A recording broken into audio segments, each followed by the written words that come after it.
মুখ্যমন্ত্রী মমতা বন্দ্যোপাধ্যায়ের প্রতিশ্রুতি অনুযায়ী মোবাইল ফোন কেনার জন্য টাকা ঢুকল অঙ্গনারী ও আশা কর্মীদের ব্যাংক অ্যাকাউন্টে। সুষ্ঠুভাবে কাজ ও উন্নততর পরিষেবার জন্যই এই সহায়তা। সেই সঙ্গে চিঠি দিয়ে শুভেচ্ছাও জানালেন মুখ্যমন্ত্রী। মোবাইল কেনার জন্য প্রত্যেকের অ্যাকাউন্টে দেওয়া হয়েছে 10,000 করে টাকা। রাজ্য সরকারের পক্ষ থেকে জানানো হয়েছে, উন্নততর পরিষেবার জন্যই এই সহায়তা। মুখ্যমন্ত্রী সই করা প্রীতি ও শুভেচ্ছার চিঠিতে লেখা হয়েছে, আমাদের এই প্রয়াস আপনাদের প্রতিদিনের কর্মযজ্ঞে নতুন উদ্দীপনা যোগাবে এবং শিশু ও মাতৃকল্যাণে আরও অগ্রগতি আনবে এই আশা রাখছি।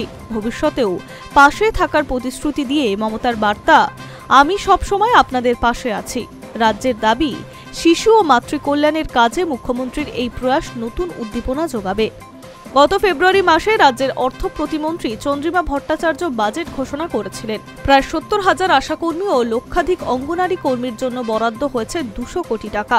এই টাকায় তারা স্মার্টফোন কিনতে পারবেন। সেই টাকা ঢুকলো এবার ব্যাংক অ্যাকাউন্টে। এই ফোনে কাজের সুবিধা, সরকারের অ্যাপ ডাউনলোড করতে সুবিধা হবে। সরকারি কাজে আর ব্যক্তিগত ফোন ব্যবহার হবে না। Hi News network.